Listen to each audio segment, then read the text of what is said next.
السلام عليكم ورحمة الله وبركاته. بسم الله الرحمن الرحيم. La pandémie du Covid-19 et le confinement qui en est résulté m'ont fortement poussé vers une autocritique profonde de moi-même et de la situation des musulmans et des non-musulmans dans le monde d'aujourd'hui. Je suis sûr que notre indifférence générale à ce qui se passe injustement sous nos yeux aux autres peuples de la planète soit une des causes de cette pandémie qui nous est envoyée par notre Seigneur. Cette crise nous a rappelé que nous n'avons aucun pouvoir face à la grandeur et au pouvoir divin qui nous punit avec des êtres infiniment petits et invisibles. Aucune armée des puissants de ce monde n'a réussi à faire quoi que ce soit face à ce virus microscopique, le Covid-19, qui a également touché les armées américaines et françaises qui étaient dans les mers depuis des mois et sans avoir eu contact avec ce qui se passait sur la terre pleine. Mais nous aussi, nous sommes à découvert de toute protection. Tout comme les pauvres peuples qui subissent quotidiennement des bombardements sous les yeux de l'ONU et des nations qui prétendent enseigner les droits de l'homme et la démocratie aux autres peuples. Un petit virus invisible à l'œil nu a poussé des dizaines d'armées à cesser les hostilités car il a contraint le monde entier à un confinement général, c'est-à-dire une immense prison à ciel ouvert et sans peine juridiquement valable et sans gardien civil. Tout le monde s'est tenu à l'abri chez lui de peur d'être contaminé. L'annexion forcée des terres palestiniennes par l'entité sioniste sous le silence du reste du monde est elle aussi l'une des principales causes, à mon avis, du châtiment par cette pandémie. Il faut ajouter à cela aussi le massacre en direct de dizaines de Yéménites, de Libyens, de Syriens, d'Irakiens, sans que les autres populations ne bougent d'un doigt et sont restées dans leur indifférence aveugle. Cette pandémie a fait tomber les illusions séculaires qui nourrissaient les espoirs des différentes ethnies et donc des groupes religieux qui se considéraient protégés de toute malédiction divine. Toute l'humanité est punie aujourd'hui, y compris tous les groupes religieux, sans exception aucune. À ce stade, une profonde autocritique est donc nécessaire pour chacun de nous, chacun dans sa propre maison, chacun individuellement. Cela signifie qu'il faut trouver un moyen pour sortir de cette crise et emprunter de nouvelles voies qui nous conduiront, si Dieu le veut, directement vers le salut divin envers notre communauté humaine. Quant à nos musulmans, un changement radical est nécessaire pour revenir à ce dont Allah et son prophète veulent de nous et pour comprendre quel chemin prendre et comment corroborer les erreurs qui nous ont mis dans ces conditions catastrophiques. Nous devons revenir au contenu coranique et approfondir ces thèmes. L'effritement de nos pays, de nos richesses, de nos mœurs, de nos lieux sacrés, de notre dignité, de nos libertés, bref, de notre existence même, risque de voir à ce rythme notre extinction et la fuite de nos enfants vers d'autres chemins, loin de nos mœurs, de nos traditions et de notre culture. Nous devons éradiquer Daesh, Al-Qaïda et d'autres factions terroristes et corrompues avec la sagesse que Allah et son prophète nous ont léguée. Sans know-how, et ce pour revenir avec force aux vrais enseignements du Coran que nous avons abandonnés pendant des siècles. Allah et son prophète nous accuseront clairement de cela durant le jour du jugement. Coran chapitre 25, verset 30. Le jour du jugement, voilà ce que va dire notre prophète sallallahu alayhi wa sallam. Et c'est dans le verset du Coran qu'il est dit ainsi. وقال الرسول يا ربي إن قومي اتخذوا هذا القرآن مهجورا. Le messager de Dieu dira Seigneur, mon peuple a vraiment délaissé ce Coran dans l'abandon. Il est temps de se réveiller et d'examiner en profondeur les causes de cette crise, et loin de toute forme d'intégrisme religieux. Dialoguons entre nous en pressant chaque verset et chaque hadith avec pragmatisme et recherche de la vérité. Nous devons avoir le courage aujourd'hui de remettre en question une partie de la Sunna et de certaines interprétations des versets du Coran, bien ancrées dans nos traditions, car elles contredisent les enseignements du Coran. J'ai donc donné comme titre à cette vidéo la situation des musulmans dans le monde d'aujourd'hui, en confrontation avec les promesses divines dans le Coran. Il y a 15 ans de cela, ma vie spirituelle a connu un changement radical. J'étais, comme le sont la majorité, la grande majorité des musulmans d'aujourd'hui. J'étais un musulman qui a navigué dans la tradition et donc dans la routine qui n'a aucune justification au-delà de l'habitude et donc de la répétition de rituels basés sur un grand nombre de faux hadiths inventés par les ennemis traditionnels de l'islam. Nous verrons ce problème dans les futures vidéos avec plus de détails. Dans le Coran, il y a des versets qui ne laissent aucun doute, ni ils ont besoin de diverses interprétations. Ils affirment ce en quoi les lecteurs ne pourront jamais diverger. En effet, Allah a divisé les versets du Coran en deux catégories. Les versets explicites que le monde entier lit et comprend de la même manière, et d'autres versets allégoriques qui peuvent avoir des interprétations diverses et divergentes, et que seul Allah connaît leur interprétation. Et les doués d'intellect saint connaîtront leur signification au moment voulu par Allah. Coran, chapitre 3, verset 7, on lit ceci. C'est lui, Allah, qui a fait descendre sur toi, ô Mohammed, le livre. Il s'y trouve des versets sans équivoque, qui sont la base du livre, et d'autres versets qui peuvent prêter à des interprétations diverses. Les gens qui ont au cœur une inclination vers l'égarement mettent l'accent sur les versets à équivoque, cherchant la dissension en essayant de leur trouver une interprétation, alors que nul n'en connaît l'interprétation à part Allah. Mais ceux qui sont bien enracinés dans la science disent « Nous y croyons, tout est de la part de notre Seigneur, mais seuls les doués d'intelligence s'en rappellent. » هو الذي أنزل عليك الكتاب منه آيات محكمات هن أم الكتاب وأخرى متشابهات فأما الذين في قلوبهم زيغ فيتبعون ما تشابه منه ابتغاء الفتنة وابتغاء تأويله وما يعلم تأويله إلا الله والراسخون في العلم يقولون آمنا به كل من عند ربنا وما يذكر إلا أولو الألباب. Plus tard, je vous expliquerai pourquoi ceux qui ont l'intellect saint croient en ces versets allégoriques et reconnaissent qu'ils viennent de Dieu. Et je vous expliquerai en fonction de ce que dit le Coran lui-même, pourquoi ils ont été révélés allégoriques et s'ils restent toujours allégoriques pendant notre vie terrestre ou s'ils trouvent une explication au fur et à mesure que notre monde évolue.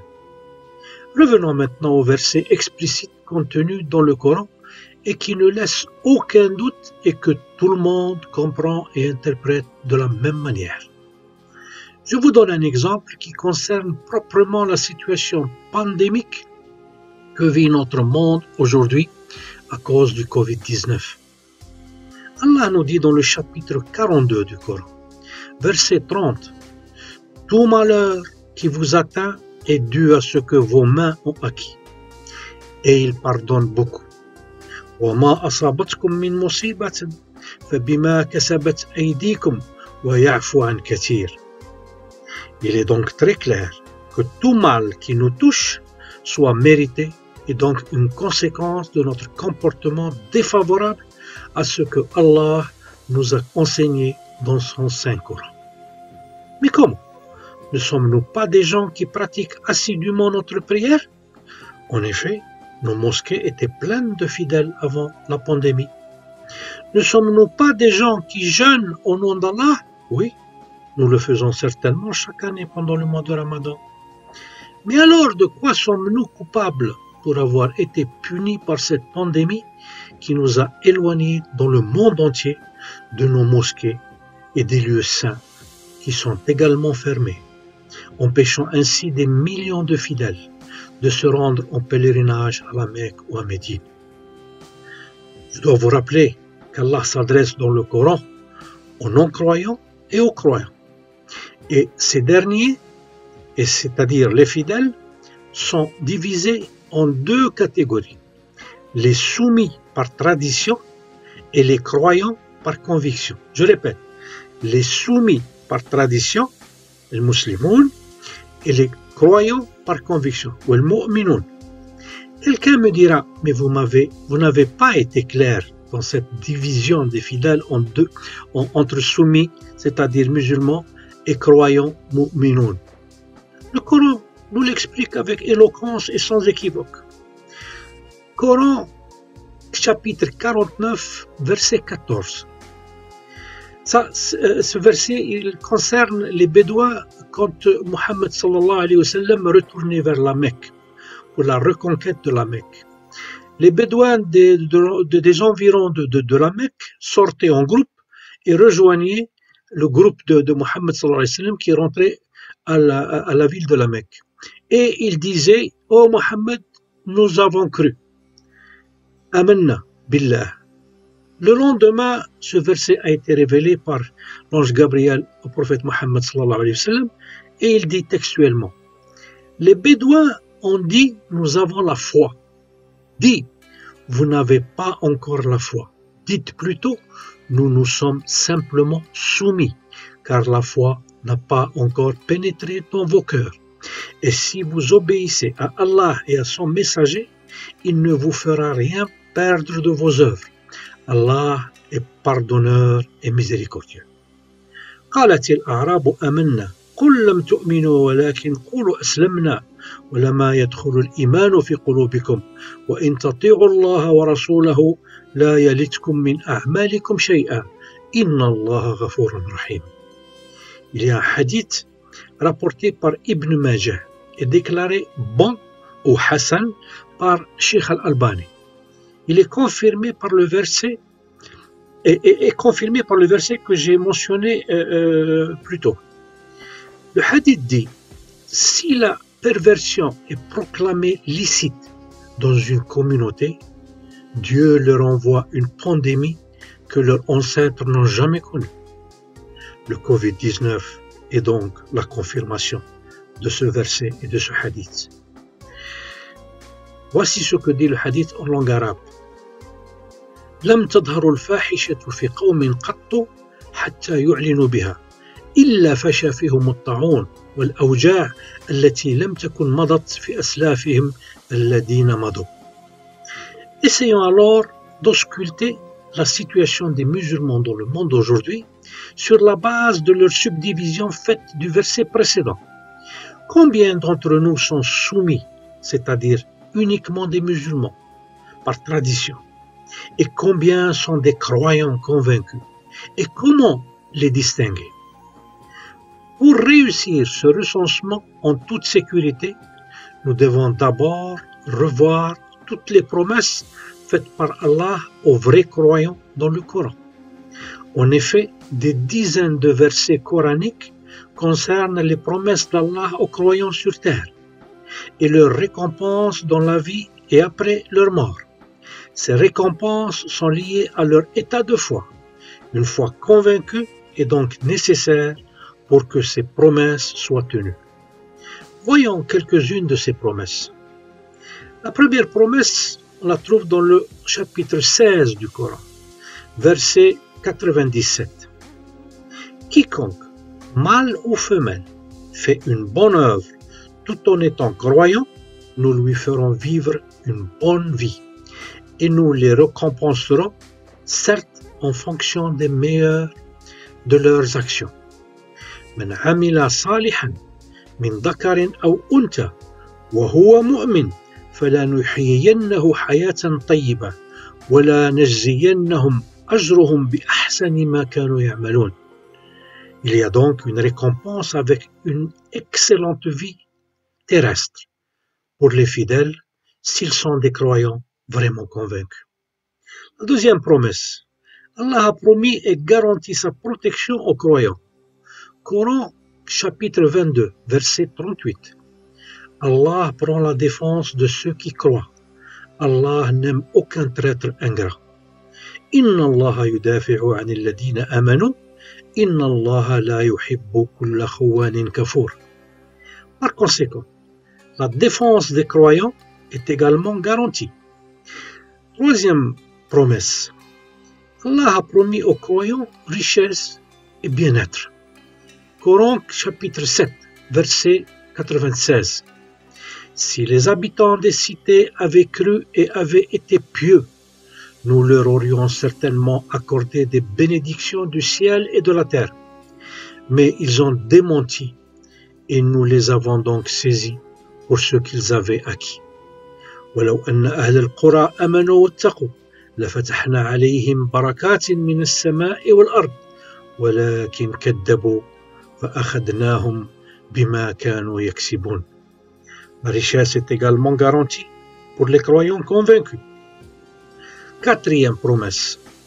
Allah a promis aux croyants le royaume de Dieu sur terre, ou le gouvernement de la terre. Coran chapitre 24, verset 55. Allah a promis à ceux d'entre vous qui ont cru et fait les bonnes œuvres qu'il leur donnerait la succession sur terre, comme il l'a donné à ceux qui les ont précédés. Il donnerait force et suprématie à leur religion qu'il a agréée pour eux. Il leur changerait leur ancienne peur en sécurité. Qu'ils m'adorent et ne m'associent rien, et celui qui mécroit par la suite, ce sont ceux-là les pervers. وعد الله الذين آمنوا منكم وعملوا الصالحات ليستخلفنهم في الأرض كما استخلف الذين من قبلهم ولا يمكنن لهم دينهم الذي ارتضى لهم ولا يبدلنهم من بعد خوفهم أمنا يعبدونني لا يشركون بي شيئا ومن كفر بعد ذلك فأولئك هم الفاسقون. Le royaume de Dieu ou le gouvernement de la terre est garanti aux croyants. Cinquième promesse. Allah a promis aux croyants le triomphe sur terre. Coran chapitre 47, verset 7. Ô vous qui croyez, si vous faites triompher la cause d'Allah, il vous fera triompher et raffermira vos pas. Ya ayyuha alladhina amanu, in tansuru Allah yansurkum wa yuthabbit aqdamakum.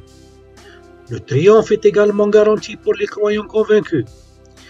Sixième promesse et dernière promesse pour ce qu'on a choisi parmi les promesses. Il y en a beaucoup d'autres promesses, mais je vous ai choisi ces 6 promesses pour vous faire voir les choses importantes que Allah nous a promis et qu'on verra ce qui en résulte de ces promesses.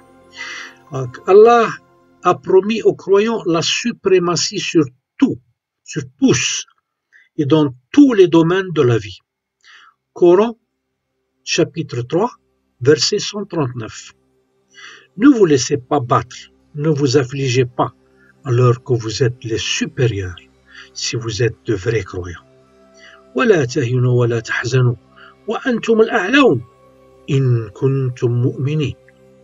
La suprématie culturelle, économique, sociale et industrielle est garantie aux croyants sur tous les autres peuples s'ils sont vraiment des croyants convaincus. Je pense qu'à ce stade, nous pouvons également nous attarder sur ces promesses très claires et sans ambiguïté conditionnée par la présence d'une foi collective forte de tous les membres de la communauté islamique. Une question légitime nous vient donc spontanément. Où est la communauté islamique de ces promesses divines dans le Coran? Nous sommes les peuples les plus malheureux du monde pour ce qui se passe dans nos pays. Et pour cela, la promesse d'une vie excellente n'a pas été accomplie par Allah. Nous sommes les peuples les plus massacrés au monde. Afghanistan, Irak, Syrie, Yémen, Soudan, Égypte, Libye, Algérie, les Rohingyas et la liste est encore très longue. Où est la protection d'Allah que Allah nous a promis?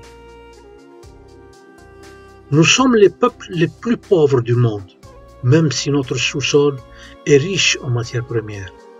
Où est donc la promesse de richesse et de bien-être matériel de la part d'Allah? Nous sommes parmi les nations les moins développées du monde. Où est notre suprématie promise par Allah pour les croyants?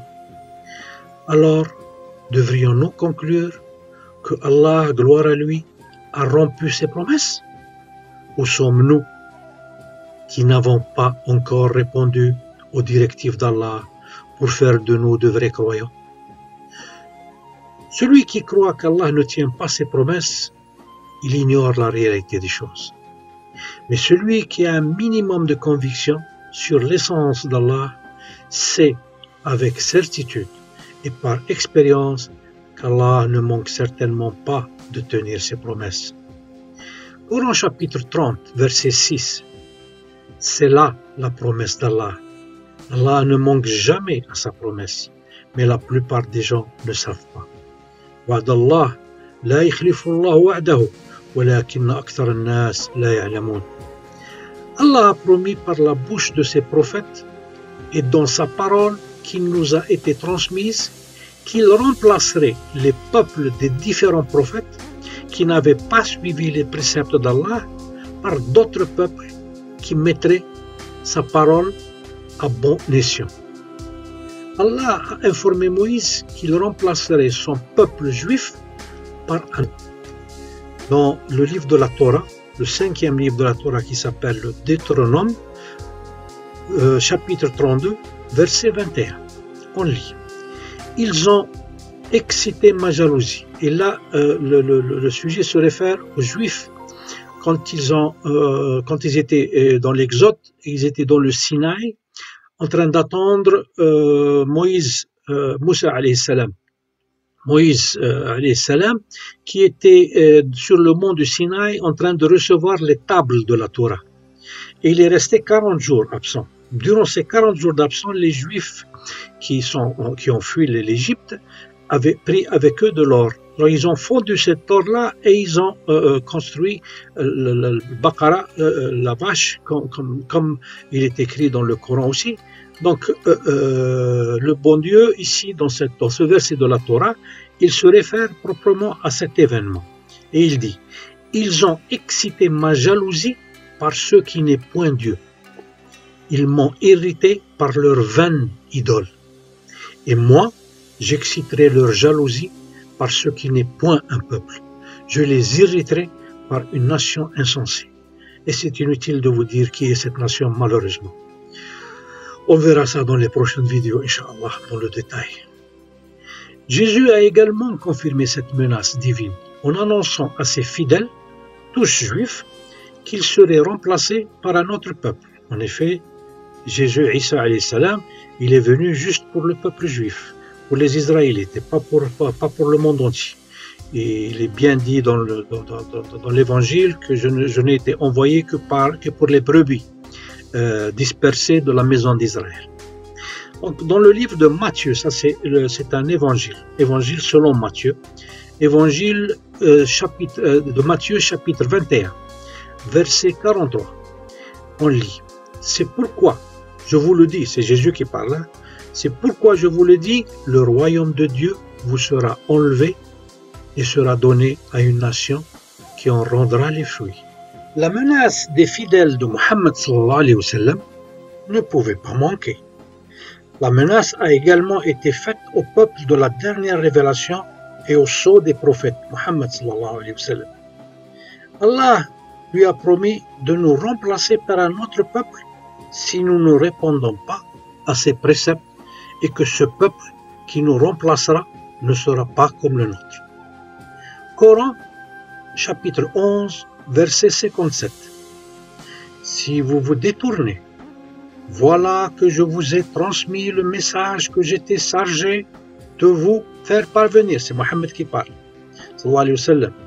Et mon Seigneur vous remplacera par un autre peuple, sans que vous ne lui nuisiez en rien, car mon Seigneur est gardien par excellence sur toutes choses. فإن تولوا فقد أبلغتكم ما أرسلت به إليكم ويستخلف ربي قوما غيركم ولا تضرونه شيئا إن ربي على كل شيء حفيظ.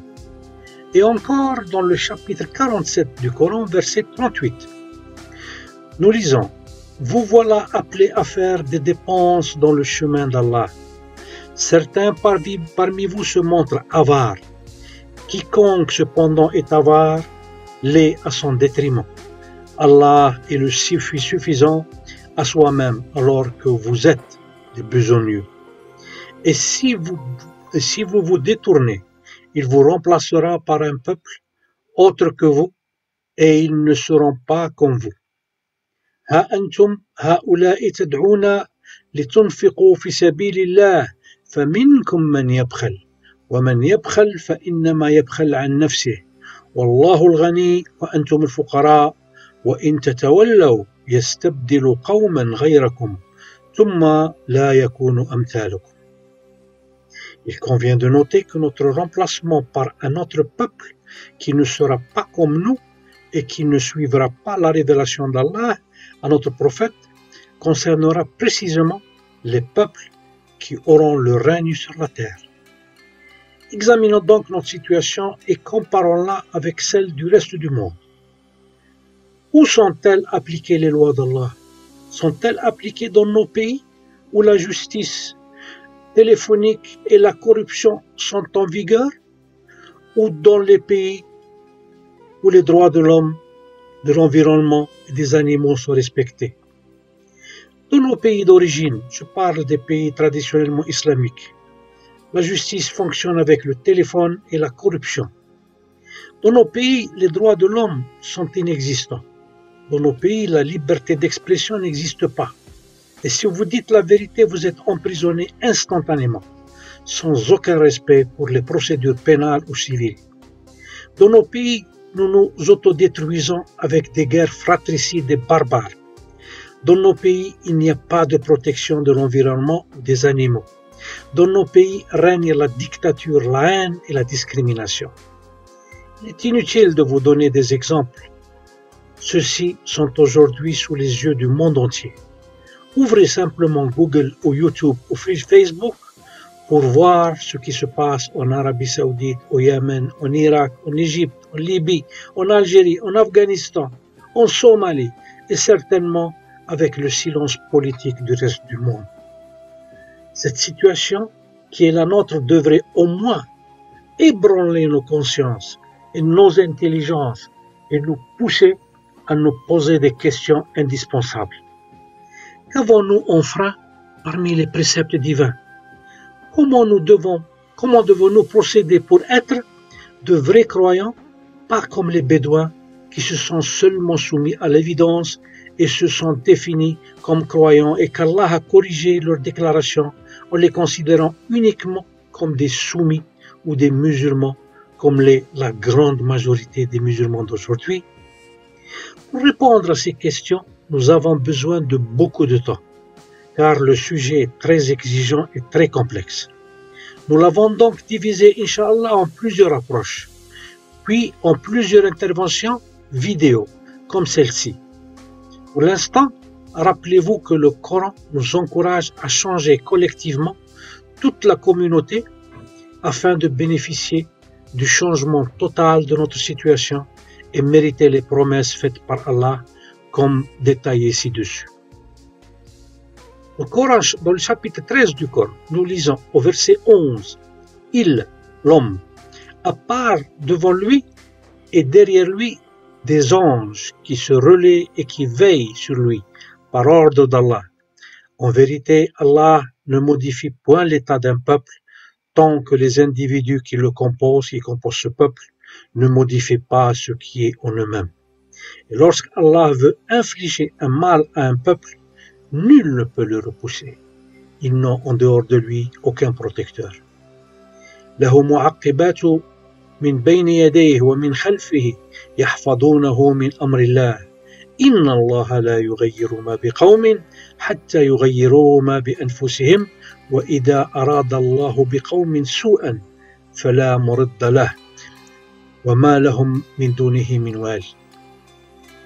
Ajoutons à ce verset un autre plus explicite encore, celui qui doit ébranler la conscience et inquiéter tout musulman du monde.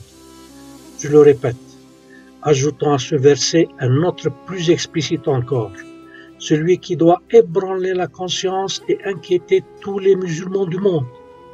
Allah nous rappelle que nous serons accusés le jour du jugement et de la bouche de notre noble prophète d'avoir abandonné le Coran durant notre vie terrestre. Écoutez bien, on le trouve dans le chapitre 25 du Coran, verset 25 à verset 30.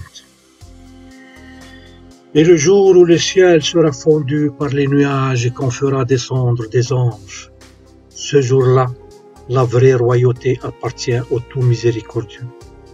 Et ce sera un jour difficile aux infidèles. Le jour où l'injuste se mordra les deux mains et dira « Hélas pour moi, si seulement j'avais suivi le chemin du messager. Malheur à moi, hélas, si seulement je n'avais pas pris un tel pour ami. Il m'a en effet égaré loin du rappel, c'est-à-dire du Coran, après qu'il me soit parvenu. Et le diable déserte l'homme après l'avoir tenté. Et le messager dira ce jour-là, parce qu'il s'agit du jour du jugement, dira « Seigneur, mon peuple a vraiment pris ce Coran pour une chose délaissée. » C'est-à-dire, il a abandonné ce Coran durant sa vie. يوم تشقق السماء بالغمام ونزل الملائكة تنزيلا الملك يومئذ الحق للرحمن وكان يوما على الكافرين عسيرا ويوم يعض الظالم على يديه يقول يا ليتني اتخذت مع الرسول سبيلا يا ويلتى ليتني لم اتخذ فلانا خليلا لقد أضلني عن الذكر بعد إذ جاءني وكان الشيطان للإنسان خذولا وقال الرسول يا ربي إن قوم اتخذوا هذا القرآن مهجورا.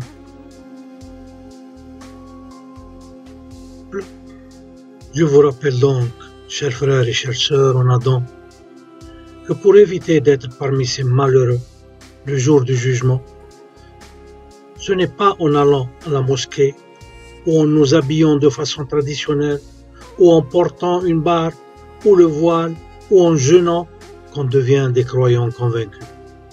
Nous devons plutôt nous rassurer si nous sommes vraiment ceux sur qui Allah a mis ce verset dans la bouche de notre noble prophète Mohammed sallallahu alayhi wa sallam. On trouve le verset dans le chapitre 12 du Coran, verset 108. Allah fait dire à Mohammed sallallahu alayhi wa sallam ceci.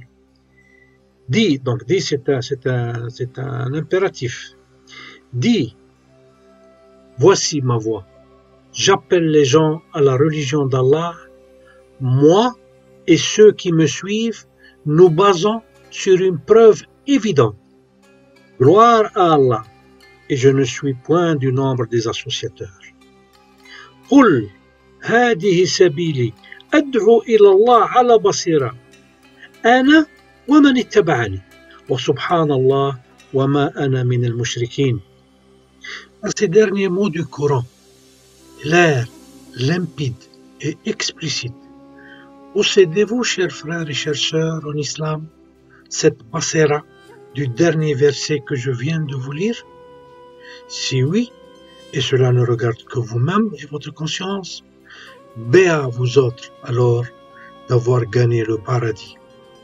Mais si vous ne la possédez pas et vous êtes la majorité, pour être clément avec vous et pas dire vous tous à ne pas la posséder, alors suivez-moi dans les prochaines vidéos sur ce sujet et je vous étalerai ce que j'ai acquis pendant plus de 30 ans d'études sur ce point. Je vous démontrerai avec le Coran c'est quoi la Bassera, comment l'acquérir et que faire avec une fois qu'on la possède. Je vous garantis que le sujet est très intéressant et que ceux qui ont l'intellect sain seront ravis de ce qu'ils écouteront, et ce, pas grâce à moi, mais grâce à la grandeur de la parole d'Allah et de ses enseignements.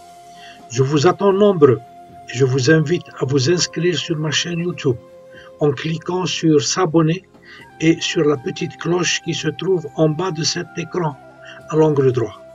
Ainsi, vous recevrez automatiquement les notifications sur chaque nouvelle. Je remercie tous ceux qui ont écouté mon intervention jusqu'au bout et je leur souhaite de tout cœur l'acquisition rapide de cette Bassera que tout musulman doit posséder et qui est nécessaire pour un changement radical de la Oumma. On léthargie depuis des siècles et l'a porté au plus haut gradin de la société humaine, comme promis clairement par Allah dans son Coran. وآخر دعوانا أن الحمد لله رب العالمين والسلام عليكم ورحمة الله وبركاته.